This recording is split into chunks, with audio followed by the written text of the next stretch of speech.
श्रीलंका में, बाद में बांग्लादेश में, बाद में नेपाल में, हमारे पड़ोसी देशों में भी हमने इसका अनुभव किया।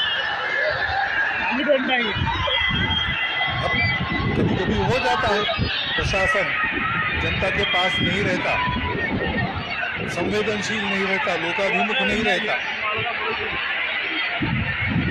उनकी जनता की अवस्थाओं को ध्यान में रखकर नीतियां नहीं बनती, तो असंतोष रहता है।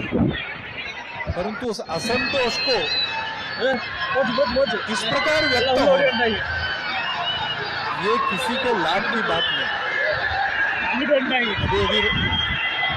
प्रभु गति जी महोदय ने कहा, 25 नवंबर के भाषण की याद की, उसमें इस प्रकार के जो आंदोलन है जिसमें इतनी सारी हिंसा और विनाश होता है, डॉक्टर अंबेडकर साहब ने उसको ग्रामर ऑफ अनार्की कहा।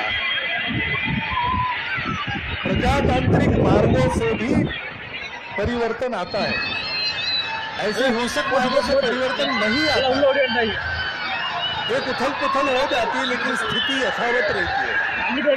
पूरे दुनिया का अभी तक का इतिहास देख लीजिए, जब से ये उथल पुथल वाली तथा कथित रिवॉल्यूशंस, क्रांतियां आई, किसी क्रांति ने अपने उद्दिष्ट को प्राप्त नहीं किया।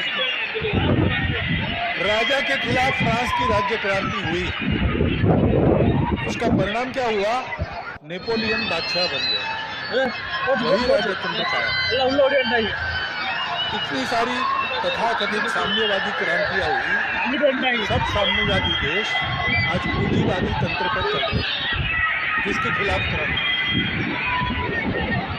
ऐसे हिंसक परिवर्तनों से उद्देश्य नहीं प्राप्त होता, उल्टा इस अराजकता की स्थिति में देश के बाहर की स्वार्थी ताकतों को अपने खेल खेलने का मौका मिलता है।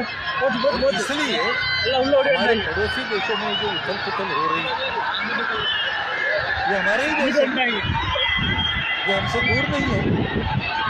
कुछ वर्ष पूर्व भारत ही थे, हमारे अपने हैं, उनमें इस प्रकार की अस्थिरता उत्पन्न होना, ये हमारे लिए,